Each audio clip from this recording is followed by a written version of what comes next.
Alright guys, welcome back to another video with your boy Life with AI.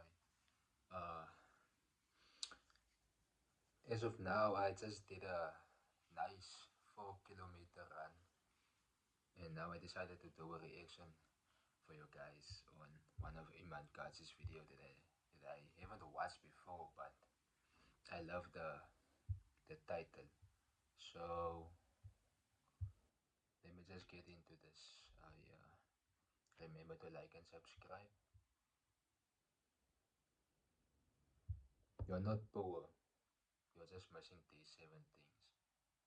So pull out your pens and papers and take note.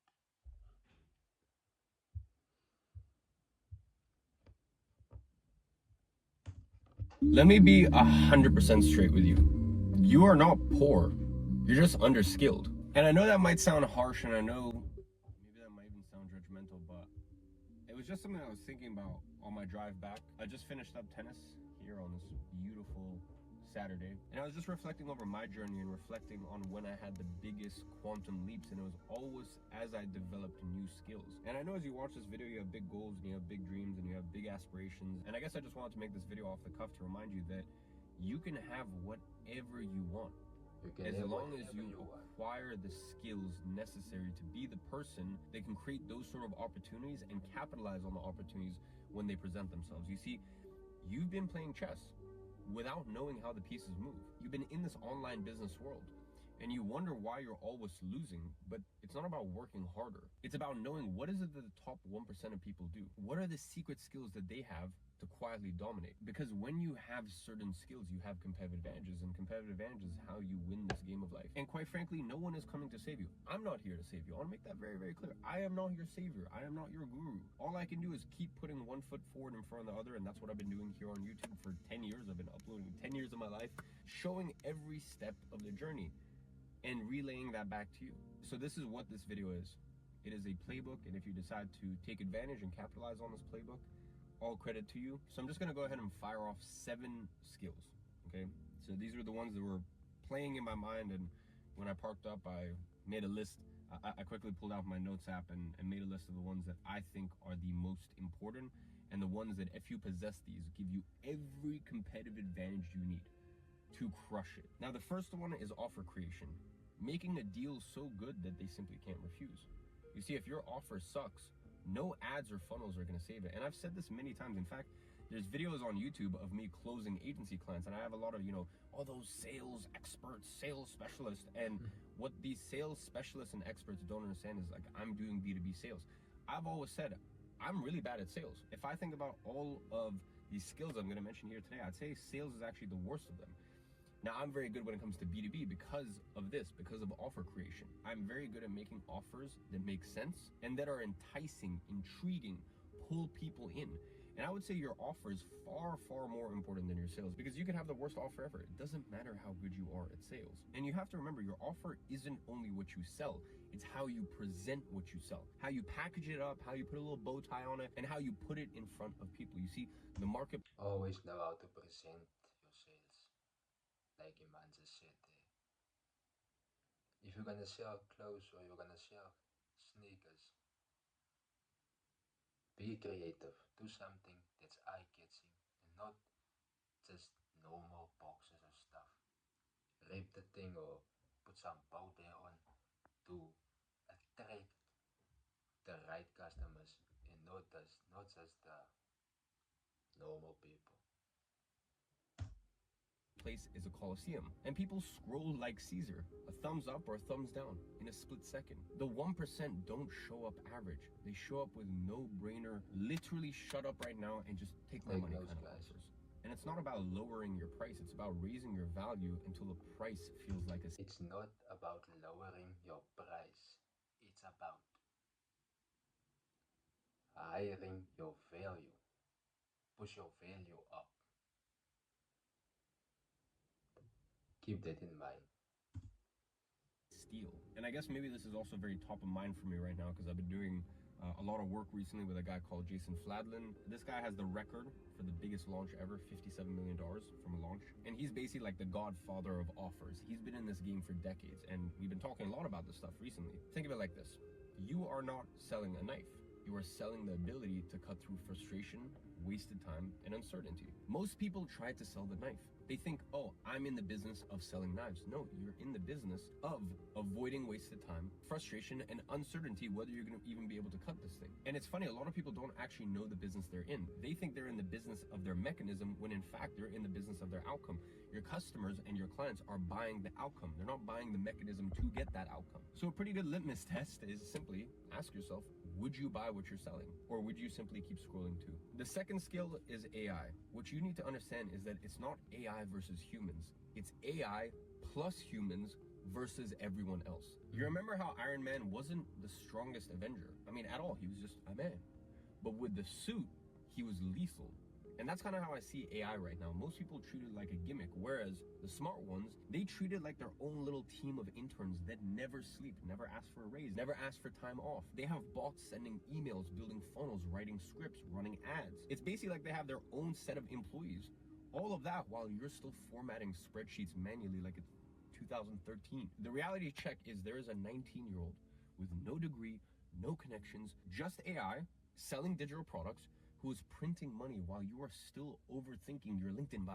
So I'll be honest, for the first year or 18 months of AI rolling out and all this stuff, I was almost like the biggest AI hater, but it is so powerful, you simply just cannot avoid it. You need to understand that AI is not going to eradicate jobs. It's kind of like pre-internet. You have a certain productivity capacity of a person. Now, once they start to learn how to use the internet, the productivity capacity of that person goes up by many multiples if they know how to use the internet correctly. It's the same thing with AI. It's not a battle between you and AI. It's you plus AI versus the people who are too stubborn and too unwilling to actually learn how to use it to their advantage. Now, the third one is actually skill stacking. And I hear this all the time. People say, oh, you don't want to be a generalist. I don't know about that, actually. You see, I don't think I'm the best at anything in the world. I just think I'm very good at a lot of things. And the way I see it, you don't need to be the best. You just need to be dangerous in 3 things. But when you put it together, those 3 things compound. Now listen, I want to make something very clear. If you're a professional race car driver, a professional athlete, whatever it is, right? Different story. I'm talking here simply in the game of entrepreneurship and making money. In our world, our sport of entrepreneurship, the top 1% don't chase mastery in just one fixated lane. No, they stack. It's like having multiple layers of armor, or like gears in a machine. So for example, copywriting plus AI plus sales makes you lethal. Media plus brand and a strong offer means that you're going to be dominant. You don't need to be the best copywriter or the best closer. But if you're good enough at least 3 skills and you multiply them all together, you become unstoppable. So just understand that in this game of entrepreneurship, the people at the top, they don't actually specialize. Usually they leave that for the people who work for them or that they hire as contractors. They have them as the hardcore specialists. They are usually good at many things, but when you put those things together, that is really where the magic happens. Now, the next one is copywriting. This is really the invisible salesman. Because if you can sell with words, you will never go hungry again. Words are weapons. Used right, they will bend minds. Used wrong, it's static, it's noise. So copywriting really to me is just the silent art of persuasion. It is the ability to make someone feel, want, and act without ever hopping on a sales call, being in a one-on-one environment with them, really without you even opening your mouth. And you have to remember, when it comes to copywriting, it's not about sounding clever, it's about deeply understanding human desire better than the person you are writing to. You're not writing paragraphs, you're writing permission slips. And that permission slip is for someone to believe, to buy, to move, to take action. And this is one of the most powerful skills I learned early on. When I learned copywriting, and I want to make something very clear, going back to the skill stacking thing, I'm not the best copywriter in the world, far from it. But once I learned that skill, I knew I would never go hungry the rest of my life. And by the way, if you gave me the ability for one-on-one sales or marketing, I will take marketing and the ability to do copywriting, selling basically one to many. I think everyone knows I much prefer marketing over sales because for me, marketing is power, bringing people. Marketing is power. Don't focus on sales. Think about it. If you focus on marketing and you focus on advertising and everything that's marketing related, then you don't have to worry about sales. Then sales come Just come. Sales just come knock on your door. Yeah, take notes, people. Take notes.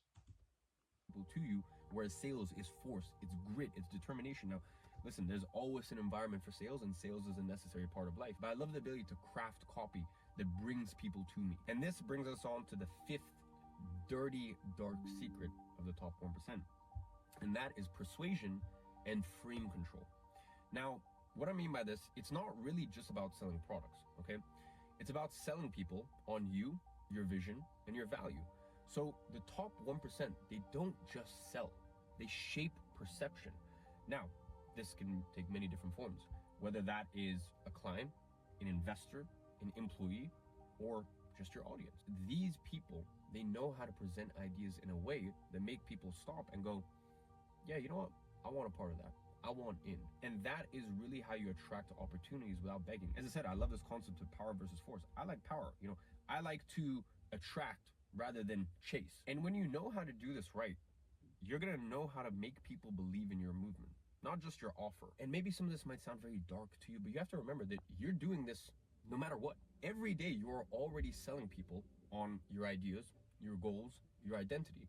The question is, are people buying? And I'm gonna try to get through the last two because I turned off the AC and it is hot in this car. So guys, I'm in the sauna for you. Now I can turn on the AC, but 765 LTs they're loud. The entire car starts shaking and it's not a pretty sound. Now moving on to the sixth one, it's media and personal brand, because this is really like building your digital doppelganger. I can never say that word correct. Doppelganger. That's it. Digital doppelganger. That's what I was trying to say. But anyways, listen guys, everyone knows attention is today's oil. Now the question is, are you the one buying or are you the one drilling for it, the one producing it? You can be the best in the world at what you do, but if no one knows you exist, you're broke. We can sit here and we can complain and we can say this isn't right or this isn't how it should be, but at the end of the day, it's not always the people that are the best at what they do that make the most money. It's the ones who are the best known. Now, in an ideal world, you're the best at what you do and you're the best known, okay? So we should all strive and we should all aim for that. But we have to just look at the world for what it is. So what is the new game? It is to build a digital twin of yourself that works for you 24/7.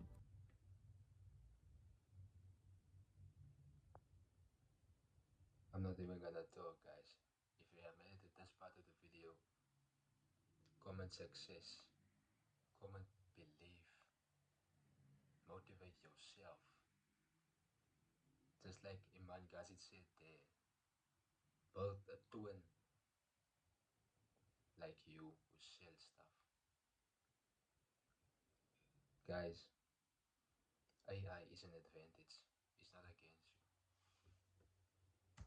Whether that's your YouTube, your LinkedIn, your Twitter, every post is a soldier. Every video is a salesperson working for you 24/7. We all understand that passive income is the holy grail. Well, for me, if we know that attention is income, passive attention is just as good as passive income. And when you build your personal brand, even if you have a small niche personal brand, you have passive attention. You have people finding out about who you are, how you help, what you sell 24/7 while you are sleeping. And the last one is network building. And the reason I save this for last is because a lot of people usually put this first. Unless you've developed all those other skills, networking won't do anything for you. But if you've developed those other skills, one right person can change everything. It's funny, we're taught to chase credentials, but the top 1% chase connections. They understand this simple truth. Social capital is more powerful than startup capital. Social capital means you can build rooms, you can open doors. You need to understand that access is often more valuable than skill. Your next client, your next investor, your next mentor isn't on LinkedIn. They are one introduction away. So start showing up. So once you've gone through the other list of 6 skills, then don't be afraid to present yourself to the world. Don't be afraid to meet people. Don't be afraid if a person you know knows someone that you want an introduction to, ask them for it. Because one thing I can tell you right now, as a person who probably makes 1 to 2 introductions a day, a lot of times without even asking, is people who are influential. And by that, I mean, these could be people that are even private, have private Instagrams, aren't celebrities or influencers or whatever. When I say influential, I mean influential in their domain, in their area of expertise. They love introducing each other. I make so many introductions, but it's because the people who I introduce are people of value. So become a person of value. That's what I really did from 2014, 2015, all the way up until 2023. Even when I was a multi-millionaire for many, many years, I still put zero attention to networking. because I wanted to build myself up first. And I knew that I wanted to get to a point where networking was easy and it was effortless. And in order to do that, you need to fulfill these other 6 skills before you can get to the 7th. Anyways, guys, it is turning into a real sauna in here. Woo. AC just turned on. I'm gonna go jump in the cold plunge. Gonna crack open a big day. I hope you guys, I don't know if I'm gonna upload this on a weekend, but I hope you guys are having an incredible weekend. Sending you my best wishes. I just want you to know that I appreciate you tuning in. I appreciate you watching my journey in the last 10 years. In any way that I can be of service to you, I'm here to help. So with that being said, as always, I'm watching from afar, and I'm watching from afar and I'm rooting for you. Ah, come on, Iman, Gadzhi. Guys, if you had made it this part of the video, thanks so much for watching. Please like and please subscribe. You don't have to comment, but if you want to comment, just type in success. And just know, when you start working on yourself and forget about other people's opinions about you, everything will be best. And remember to pray, guys. Remember to pray every day. Build a connection with God also, and not just with people who don't lift you up and stuff. So, yeah, guys, thanks so much for watching, and I'll see you guys on the next one. Peace.